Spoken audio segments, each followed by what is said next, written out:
This is the best katana build for NAOE in Assassin's Creed Shadows. Now the katana is one of the most iconic weapons in the game, offering a unique balance of speed and power that makes it a favorite among players. Optimizing your NAOE katana build can be a daunting task as it requires a deep understanding of the game's mechanics and a careful balance of attributes and skills. Players must consider factors such as damage output, defense, mobility, all while trying to create a build that fits their individual playstyle. The challenge is further complicated by the game's complex skill tree and the numerous gear options, making it difficult for players to know where to start. Many players may struggle to create a build that truly takes advantage of the NAOE katana's potential, leading to frustration and disappointment. But in this guide, I'm going to go over everything you guys need to know, what engravings you need on your armor, and what abilities you need to unlock in your mastery skill trees. So if you guys are new here and like Assassin's Creed Shadows build guides, don't forget to subscribe, and if at any point in the video you're enjoying yourself and find it helpful, don't forget to leave a like. Now for this build, obviously you're going to need a good katana, and once you guys hit level 30, you guys are going to be getting epic gear, aka the purple gear, to drop. This is going to be your best bet for optimizing this build because only the epic gear will drop with enhanced attributes. As you can see on this katana here, the ability damage is highlighted in gold, and this katana over here also has a gold attribute in the posture DPS. The gold stats are going to be dropping higher than any other legendary that you come across in the game. And for a good katana build, you are going to want to either get a gold stat in posture DPS or weapon DPS.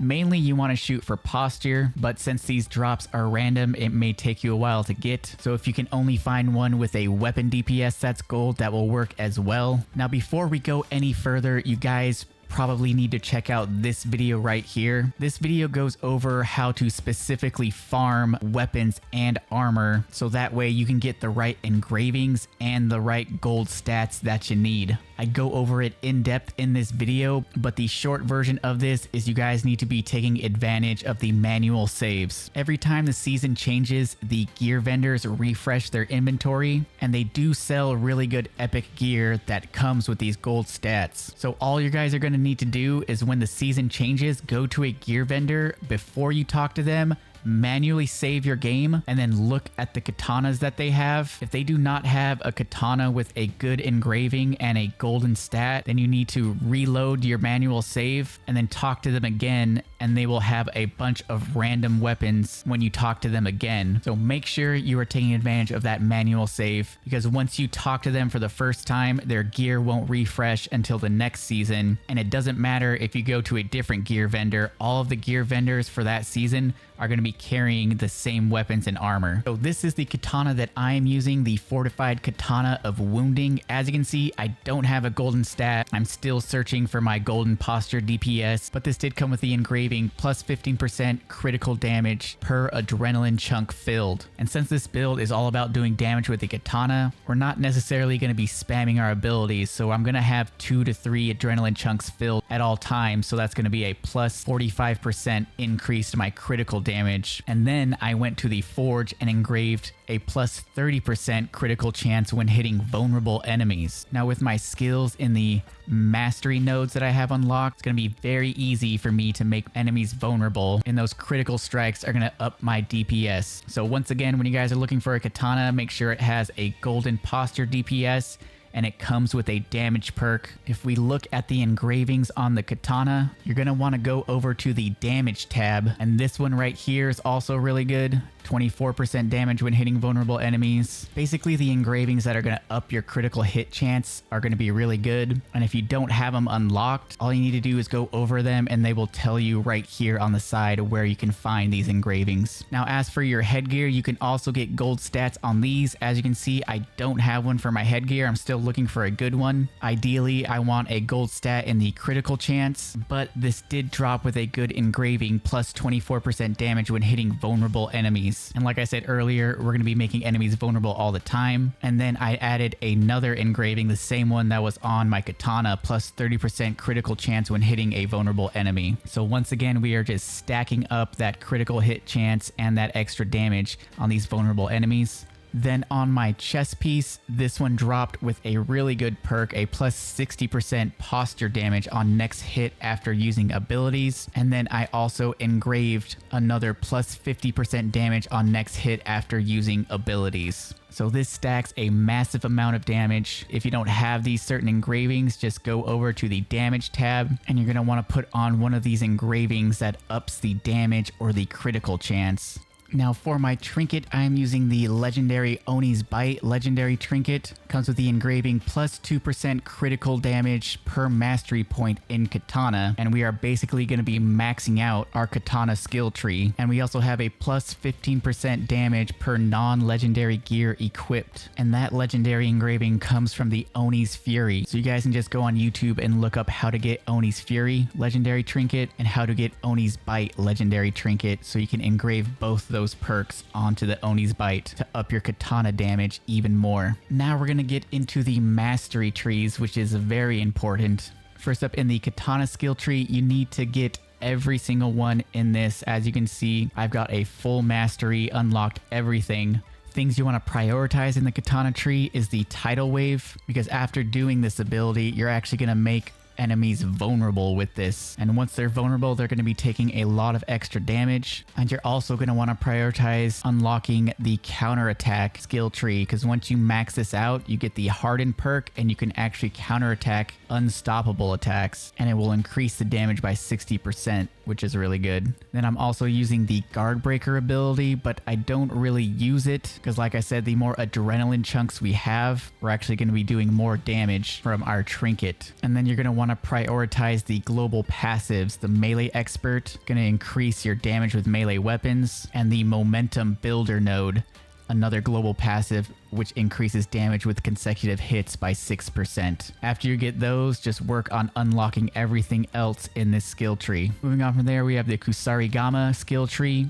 We're not going to be using one of these weapons at all, but we do want to utilize this global passive. Critical proficiency increases the crit damage by 12%, and that is the only one you really need in this skill tree. Then in the Tonto skill tree, like I said, we're not really going to be using the Tonto, but we're going to need these global passives over here. The Gap Seeker increases armor piercing by 18%, Backstabber increases damage from behind by 12%, and the Critical Thinker increases critical chance by 4%, and that's all you really need in this skill tree.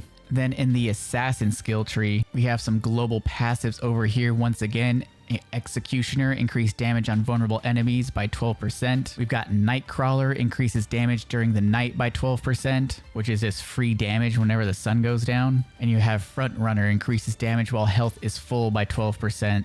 And with this build, we're going to be one-shotting a lot of enemies, so we're pretty much always going to have full health. And then you're going to want to unlock the Ground Assassinate and level it up so you can unlock Vigor 1, Vigor 2, and Vigor 3, because these are going to give you more adrenaline chunks. And remember that perk on our trinket, we get more damage the more adrenaline chunks that are filled. I've got the Shoji Door Assassination because it's pretty cool. The Double Assassinate perk, which is very useful in this game. I've got the Hidden Blade Assassin passive. I have that ranked all the way up, so it works on the larger enemies. And then I also have this Assassin Damage 1 and 2, so we remove additional health segments with assassinations. And I also have the Eagle Vision, and I didn't upgrade it because I don't really think you need to increase the longevity of it. Then moving on to the Shinobi tree, you're going to want to unlock the Vault perk as soon as possible. Press B quickly after deflecting an attack with LB to jump over an enemy and make the target vulnerable. This build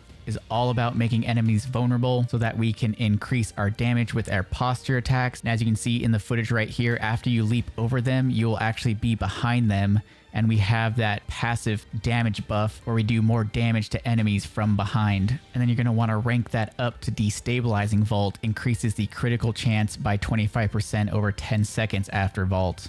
And then the High Vault isn't really necessary. All you do is throw a shuriken mid-air, and shurikens are pretty terrible in this game. They don't really do a lot of damage, so you might as well save your mastery points for something else. We also have the grappling hook unlocked, obviously. And then for our global passives, we fully upgraded the Prodigy perk, increases damage with abilities. Fully upgraded Evasive, increases damage after a vault by 12%. And then I didn't fully upgrade it yet, but the Efficient global passive will give us a faster cooldown with our abilities. And those are really the only ones that are necessary in this tree. If you have enough points to unlock something else, go for it. And then in our tools tree for the global passives, I have the larger tool bag. I've got the adrenaline generator to increase adrenaline gain by 15%, the large tool bag, and the large tool bag 3, so we get a bunch of kunais. I went ahead and skipped out on tool affliction proficiency and tool professional. Isn't really necessary for this katana build because we're just going to be maining the katana. But like I said, I do really like the kunai, so I upgraded the kunai assassination damage all the way to ×3. And now that brings us to our knowledge. Once you get to knowledge rank 6, you're going to be able to go into this skill tree, which gives you passives.